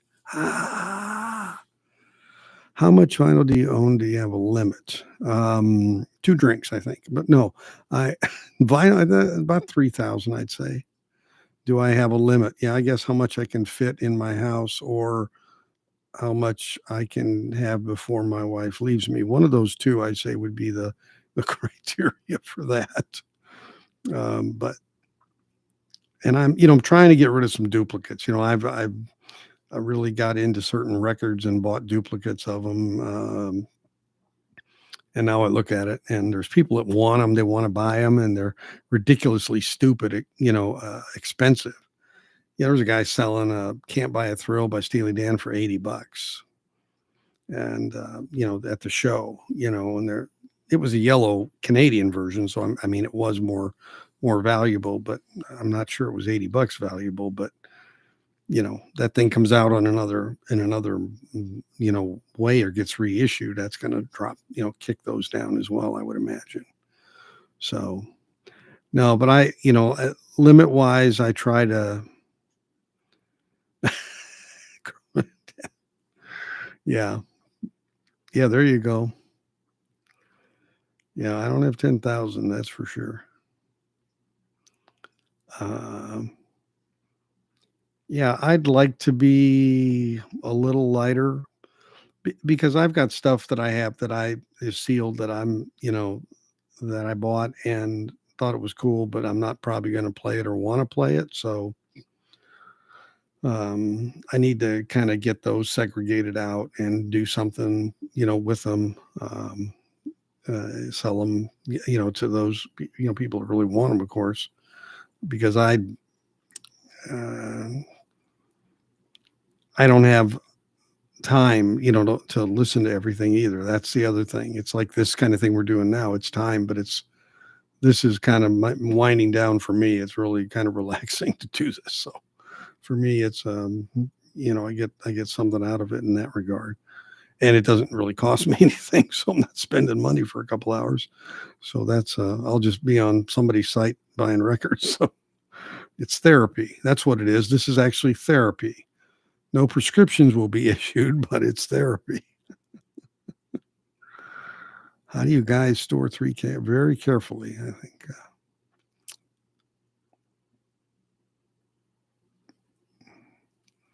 Your wife threatened to leave you after 300. How many do you have now, Tugga? Favorite obscure group. My favorite obscure group is Mute Math. They're not a group anymore, but Mute Math. I loved Mute Math. I used to go see him anytime I could see him. Paul Meany was the lead guy. He's a producer now. He does some stuff with 21 Pilots. Just creative, great live band. Look him up. MUTEMATH. Just great. Okay, Nick. Thanks. Yeah, appreciate that. One word, Mute Math. Yeah, one word. Let's see. M. Oh yeah, here's M. Okay, so this was their last album called Voices in the Sky. They broke up, and then this got released. The album before that was called Play Dead. You can get this one pretty cheap. At least the black version of it, black vinyl. I think this is same album. I've got several. I've got an orange version and now their first couple albums, they go for $200 and $300 and $400. So I don't have those. I'm trying to find them, but they're really, like I said, look them up to see their stage work, and you may recognize a few of their early songs. So on their first album. So, but give them a listen. Are they considered obscure? Well, I guess I'd have to know what you meant by obscure. They weren't mainstream. They were indie. They had a following, but I mean, if you said that to 100 people, you might get 2 or 3 that heard of them. So I guess if John doesn't know them, they've got to be obscure. Now, were they obscured by clouds? That's a whole Pink Floyd question. I don't know about that one, but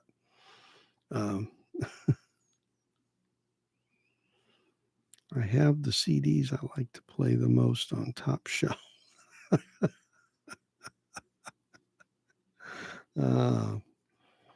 Yeah, CDs. Everybody had their time with CDs. They're convenient in the car. Well, if your car has a CD player, I guess they are. But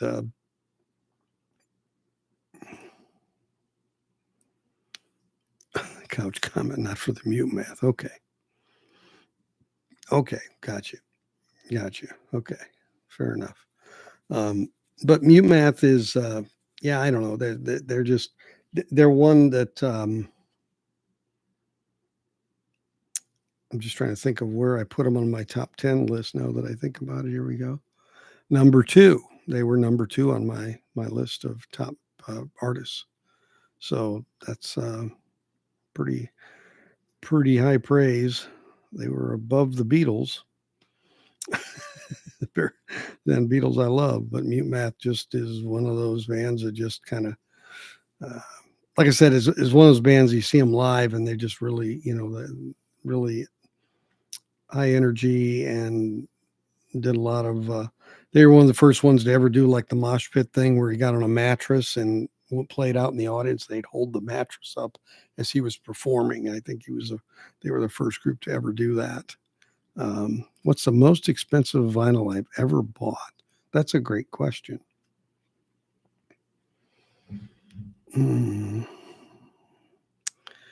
Yeah, the Beatles Blue Box set, I think I paid $350 for, so that wasn't outrageous. I mean, it was high, but it wasn't outrageous. And the Mofi Beatles sets I've had since they came out, so they weren't that much then. So, boy, I guess in my recent memory, I've got to say it probably is that Beatles box set at 350, the BC13, the blue one. Try to think single album. Really hadn't got schnockered by very much. If I ever find that Mute Math first album, I maybe ended up doing that, but hopefully they'll re-release it at some point. I won't have to do that. But sound at safe and sound. There's no. It's no and sign. It's safe and soundtexas.com. AND, no ampersand. So it's sound at safeandsoundtexas.com. Mattress surfing, nice. Got kicked out of the club. Interesting, racking your brain. Wow, it's a very, very small rack. it's I keep making calls and nobody's home. I don't know what it is. Beatles mono box. Oh my God, yeah, you did. Yeah. I I almost, I want to go back and think of what the hell was I doing in 2014 that I missed that. I don't know. I've got the CD mono box set, but I got it after. I got it at, I think I got it at Half Price Books when they had a 50% off sale. So I think I paid like $80 for it or something, which wasn't bad. But have you ever listened to Glenn Campbell? Actually, I have. I actually got an album of his through, I bought a mystery box and it was in there and it was like Glenn Campbell plays a 12-string guitar. And I mean, this guy can play guitar.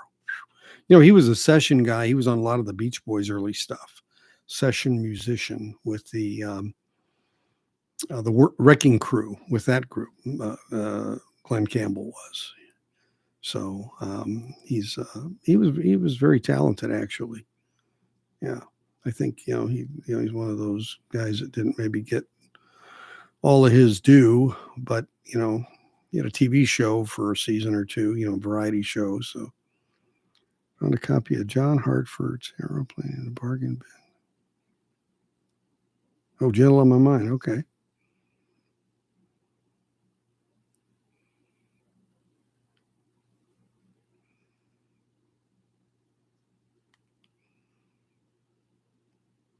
Just not fulfilling orders. Yeah, that'll do it. Well, there you go. Your luck. That's your luck then. That's fortunate for you. Like I said, I got the original Beatles Mofi boxes. I bought two of those back when they came out. I've got one sealed and one I've played a bit, not much. And it sounds pretty good. I think the BC13 box sounds better, for sure.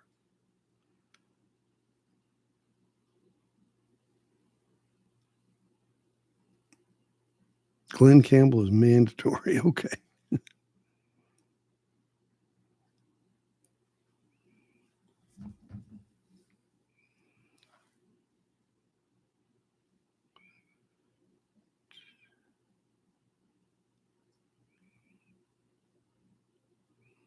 Oh God, yeah, the song Galveston. It's a funny. I got to tell you a story about Creedence Clearwater. So one year I worked at the county fair and booths selling hot dogs and drinks and stuff. And we were near a ride called the Himalaya. It was a self-contained ride to go around really fast and go backwards, and they'd play music. And I mean, the year I was there, they were playing nothing but Creedence, and I had these dang albums memorized. If I heard Proud Mary one more time, which I think they do a great job with, but every time I hear any of the CCR, it's always my mind goes right back to that, that moment. And that's the one thing about music is it takes you right back, uh, it always takes you back.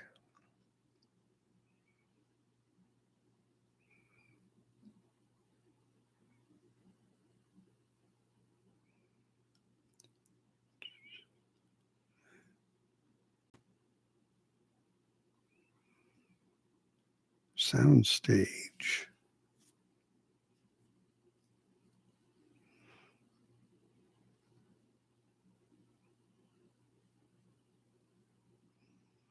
Oh, Soundstage. Okay, was that a club or something where you ordered product from? That kind of thing? I'm not familiar with it. Soundstage used to be a live series in Chicago that they did of bands that would go on and perform. It was called Soundstage. So my mind was back in the Chicago days when that was being done. So it looks like direct. Okay. Soundstage direct. Okay. Yeah. Well, there are businesses that, don't make it or do the wrong thing or get behind on paying their bills or, there's a lot of things that can happen. It takes a lot of capitals, sometimes to manage the, accounts receivable, accounts payable side of a business where you're ordering all this stuff and you owe on that and you've had purchases but people haven't paid, so those kind of things always are, a business has to manage the books in that regard. And if you get out of whack on that, you can have a problem. I've always found it interesting. Mofi charges for orders.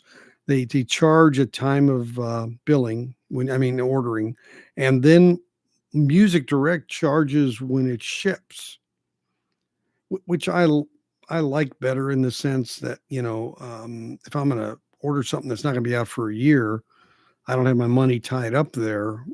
You know, because usually theoretically your money's worth less in a year than it is at the time. So, but they're the same, theoretically the same company, or one owns the other, whatever, and they do it totally differently.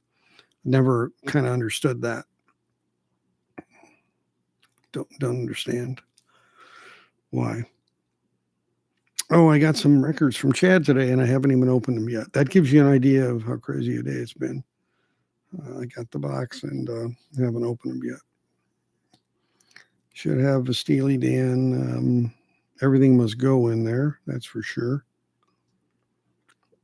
I don't even remember what the hell I ordered, to tell you the truth. That's terrible.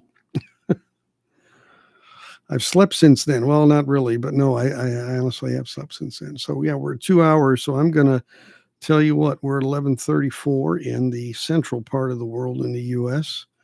And I appreciate you all hanging out and staying in and enjoy answering your questions. And yeah, if you get a chance, check out my latest video. I'll be releasing a couple more this week. And hopefully by the weekend, I can get out my manufacturing tour discussion from Analog Productions as well. And if we have, let's see, somebody asked a question here real quick.